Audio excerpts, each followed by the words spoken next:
So hey everyone, welcome back to another quick and very interesting tutorial. Where in this quick tutorial I'm going to show you a quick fix if your file explorer is not responding to you, if you're stuck in that state.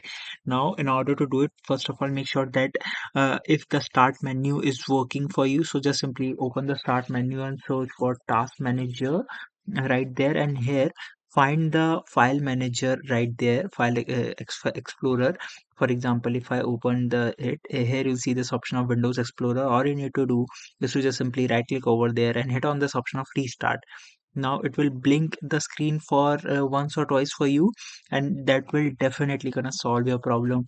And if your start menu is also stuck, so just simply press Windows plus Shift plus Escape key on your keyboard, and you'll notice that the task manager will appear automatically on your screen. Alright, so that's it for this tutorial. I hope this video will be helpful for you. Make sure to hit the like button and subscribe button for more such helpful and interesting tutorials. See you in the next one. Take care.